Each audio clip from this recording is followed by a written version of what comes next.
Lang, Hmm, lo percaya nggak sama peramal? Peramal percaya nggak percaya sih? Saya nggak percaya. Iya. Jadi katanya nih, peramal itu kalau dia meramalkan ke masa depan nih, ternyata itu ada konsekuensinya, Lang. Wih, apaan itu? Konsekuensinya itu pengurangan umur si peramal tersebut. Oke, karena energinya habis ceritanya. Bisa jadi. Cakranya habis. Cakranya habis. Jadi tuh gini, katanya tuh umurnya itu berkurang bukan saat dia sedang menerawang. Pada saat apa dong? Jadi tuh, berkurangnya pada saat dia menerawang dan hasilnya itu diceritakan kepada orang lain. Oh, bukan pada saat dia meramal gitu. Bukan, pada saat informasinya diberikan kepada orang lain, itu mengurangi umur si peramal tersebut. Nah, makanya nih, coba lo perhatiin dah. Rata-rata peramal itu nggak pernah ngasih ngasih ngasih informasi itu ke orang-orang yang diramal tuh dengan secara tidak detail. Jadi kayak gini, lo perhatiin deh, pasti peramal itu cuma ngasih inisial, Oke, logo berwarna biru, ya. apalah, atau artis komedi atau apa. Padahal tuh si peramal tersebut tuh udah tahu siapa, cuman sama dia tuh biar lo nyebut sendiri aja deh. Soalnya kalau gue kasih tahu ke lo nih, umur gue berkurang. Oh, semakin detail informasinya, umurnya makin berkurang. Nah, ternyata itu alasannya kenapa para peramal tersebut itu nggak pernah ngasih informasi secara detail. Oke. Jadi begitu. Jadi lu sendiri percaya nggak sama peramal? Gua Iya. nggak. Lah lo tahu patung Liberty kan? Tahu. Lo tahu nggak siapa sosok patung Liberty itu yang sebenarnya? Mungkin pahlawan di Amerika zaman dulunya. Mungkin. Mungkin pahlawan ya. Mungkin. Lo tahu nggak itu? Ternyata itu apa? Nggak tahu. Ternyata itu Lucifer. Lucifer. Lo tahu kan kalau patung Liberty itu ada mahkotanya? Ya, yang tajam-tajam. Nah, mahkotanya tuh yang tajam-tajamnya tuh ada 7 lang. Oh, Ada tujuh yang tajam itu. kenapa harus 7? Nah, itu ada tandanya. Nah, katanya tuh si Lucifer itu memanjakan 7 dosa yang ada di dunia ini. Jadi dosa tersebut tuh dibiarkan saja sama si Lucifer itu. Nah, terus patung Liberty itu kan megang obor kan? Ya. Tahu kan? Nah, Katanya tuh obor itu pembawa terang untuk para Lucifer. bukannya patung Liberty itu lambang kebebasan? Bebasan dari apa? Dari apa ya? Bebasan dari Tuhan lah. Wow. Jadi lu nggak percaya peramal nih? Iya, nggak percaya gue. Jadi sistem peramal itu bukan dia yang kayak telepati kayak gitu. Bukan. Menerawang. Jadi dia itu bersekutu sama setan. Setannya itu ke langit mencuri informasi. Oh, Jadi informasi ini sebelum turun kayak mungkin udah ada obrolan lah di langit, rapat lah apa gimana. ada takdir gitu ya. Takdir di atas langit. Nah itu setan itu mungkin ngedengerin apa ngelihat apa biasanya sih ngedengerin gitu, nguping baru turun ngasih tahu ke peramal itu. Lalu bahkan ada kejadian ini tapi dari 1000 ibaratnya Ya, dari 1000. 1000 informasi yang benar itu satu. Yang valid cuma satu. Iya, jadi yang lainnya tuh omong kosong, ditambah-tambahin lah apalah kayak gitu. Sama si iblis. Iya, si setan tuh. Oh, dia ternyata si iblis itu dia ke atas nih, ke atas langit, cuma untuk mencuri informasi takdir gitu. Apa yang akan terjadi di bumi gitu. Tapi kalau sekarang makanya banyak bintang jatuh karena semenjak turun Nabi Muhammad itu kalau ada setan yang jin atau iblis yang mencoba mencuri informasi kegap, masih kegap sih, dikejar tuh sama bintang yang keluar api. Jadi buat ngejar, buat ngebakar tuh jin sampai hangus. Oh, jadi kalau kita kayak ngeliat di atas langit ada meteor itu ternyata itu dia tuh Iya, lagi lagi ngejar iblis sama setan yang habis curi informasi dari langit. Buat dibakar itu. Tuh ada di surat Al-Mulk tuh. Oh, jadi ada di surat. Ada di surat Al-Quran. Langit-langit itu dihiasi bintang untuk menjadi alat pelempar setan jin yang mencoba mencuri informasi dari langit. Tadinya mah ibaratnya ya namanya meteor kan kagak api. Nah, pas ada jin jadi api, ngejar. Oh, buat ngebantai itu setan tuh ya kan. Kena ya habis ya, bakar. Keren juga ya.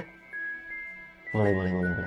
Tahu nggak Nabi Muhammad setiap dia keluar kemanapun selalu dinaungin awal, selalu ngelindungin dia biar nggak panas. Memang ya? Nggak tahu gua. Salah satu mukjizat Nabi Muhammad itu. Oh, jadi kalau setiap Nabi Muhammad keluar kemanapun tuh dia selalu diikutin sama awan. Iya, dinaungin, dilindungi. Emang kenapa kan? Gara-gara kan? Pertama, itu kan dari rahmat Allah tuh. Heeh, Buat tanda kenabian juga. heeh.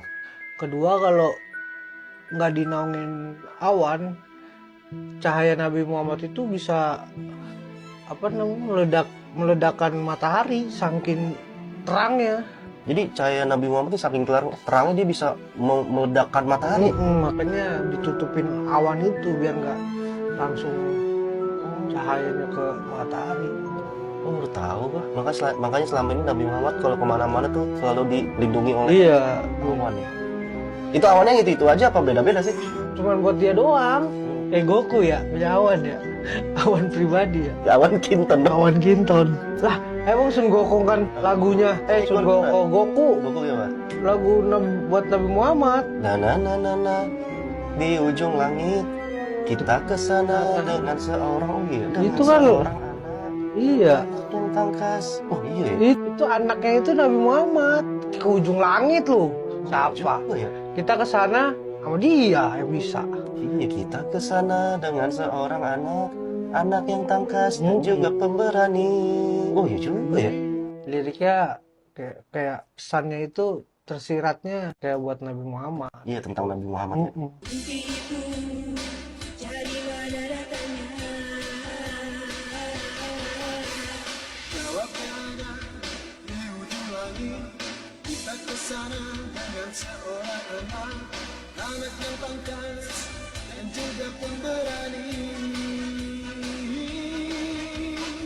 Nih, lu pernah dengar Nabi ini gak tau?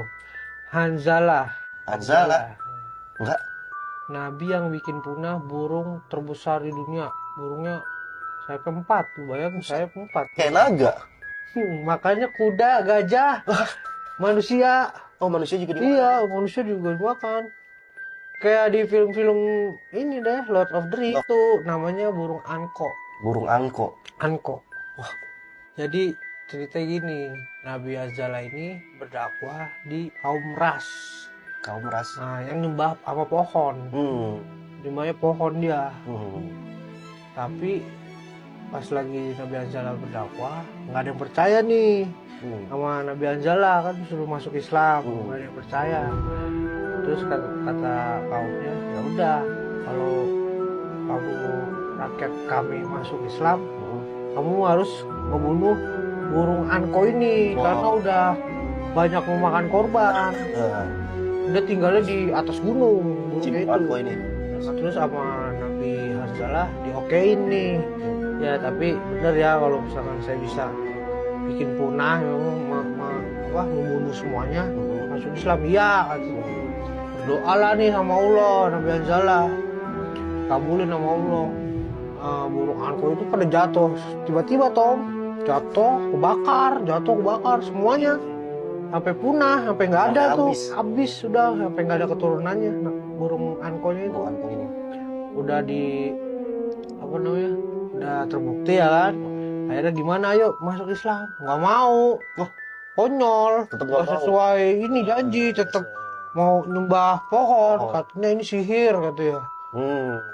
Nggak percaya katanya. Akhirnya sedih dah Nabi Hanzalah, akhirnya memohon sama Allah, suruh minta sama Allah buat ngelayuin pohonnya itu. Pohonnya biar mati. Iya. Dikabulin nih ya kan, doa kabulin, pohonnya mati ya kan, layu mati ya kan. Wah, pada nggak terima nih. Nabi Hanzalah sihir lagi. Oh, nuduhnya ke sihir lagi dia. Sihir lagi, akhirnya pada buat ngebunuh Hanzalah. Tapi gue belum tahu lagi kelanjutannya tuh. Kayaknya sih katanya mah dimasukin ke dalam sumur, dia dibunuh di dalam sumur. Iya, Nabi Hanzalah ini. Tapi ini belum valid ceritanya ya. Cuma tahu sampai situ doang tuh. Tapi ini mereka akhirnya mati semua, kena azab. Gue gara-gara lu cerita ini, Nabi Hanzalah ini berarti film. Gue jadi inget film kan, film Avatar. Anjir, ngambil dari cerita ini kali ya. Avatar itu penyembah pohon dia, kayak nyembah pohon, dia kalau doa di pohon gitu. Terus ada satu burung sayapnya 4 juga kayaknya deh. Namanya Turok Maktu. Lu kan nonton Avatar ya? Avatar Legend of Aang. Bukan. Avatar mana? Yang biru, manusia biru, orang. Dia tuh ada salah satu. Cuman kalau di dia satu doang tuh si burung itu tuh pemakan. Wah hebat, paling ditakutin. Kayaknya. Iya kayaknya dari cerita dari ini ya. Nabi Anzala namanya. Lu pernah denger Samson gak? Samson itu sebenarnya nyatanya itu nabi dia. Nabi. Iya, nama aslinya Samun. Oh, namanya bukan Samson, tapi Samun. Bahasa Arabnya itu Samun. Kalau orang Eropa, Samson. Oh, sama orang Eropa diganti jadi Samson gitu. Kan kayak Ibrahim di Eropa Abraham. Abraham. Oh, dia asli nabi tuh? Nabi. Cuman dia nabi yang nggak punya pengikut sama sekali. Nggak ada pengikutnya dia. Bener-bener nggak ada. Dia emang kayaknya ditugasin itu ngebantain orang kafir, Tom. Oh, Emang kayaknya ditugasin, dia punya pedangnya itu dari leher onta. Wah, iya dari tulang leher onta tuh pedangnya itu. Kayak ini God of War dia itu Iya, sendiri, iya. ya kan? kayak God of War. Iya, pedangnya juga. Berarti dia sosok yang kuat juga tuh kayak di film-film. Iya, kayak God of War dah. Kayak God of War. 1000 orang dibantai sekali tebas sama dia. Dang. Iya. Terus akhirnya raja bikin sayembara nih. Siapa yang bisa naklukin Nabi Samson tuh? Samson. Pokoknya dikasih emas sama berlian berlimpah. Nggak ada yang tahu kelemahannya, yang cuman Nabi Samson itu punya istri. Oh, dia punya istri. Nah, dia pernah cerita sama istrinya kelemahan dia itu di rambutnya panjang nih. Oh iya dia rambut Panjang banget. Cuman yang kelemahan dia itu di rambut, kalau dia diikat dia nggak bisa nggak bisa gerak kalau diikat sama rambutnya. Oh, karena dia kuat rambutnya juga. Rambutnya juga kuat. Senjata makan tuan lah ya. Diikat sama rambutnya. Rambut aja nggak bisa dipotong dong. Oh, Besi aja dia dipegang lebur. Leleh besi lu, baja dia dipegang.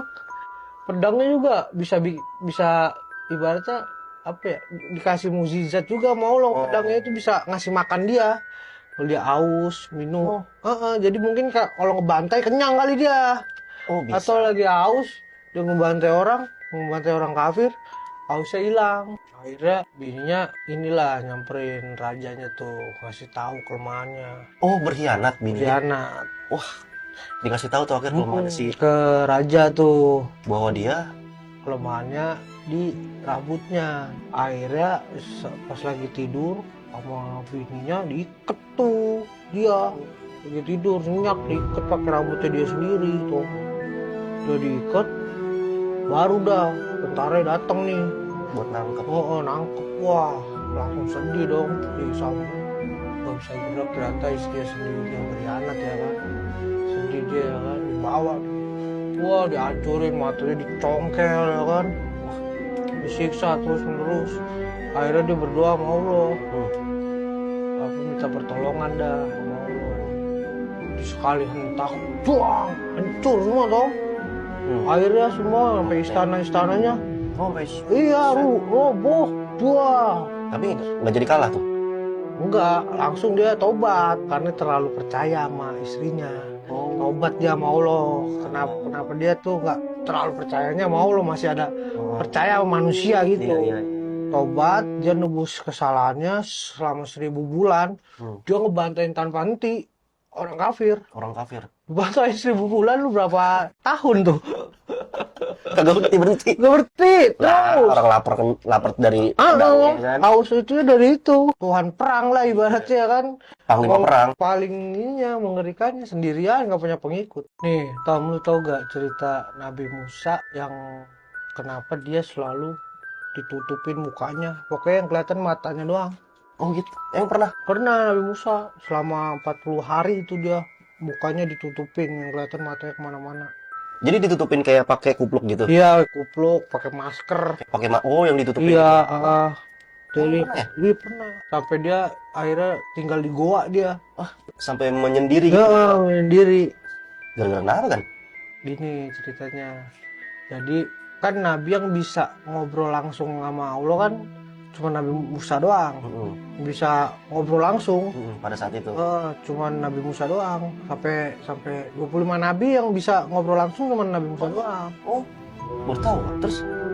Nah, Nabi Musa itu pengen banget ketemu sama Allah. Ah. Dia berdoa sama Allah, pengen ketemu sama Allah. Hmm. Dikabulin lah sama Allah. Oke, boleh gitu. Boleh. Syaratnya suruh ke Bukit Tursina, naik ke atas itu.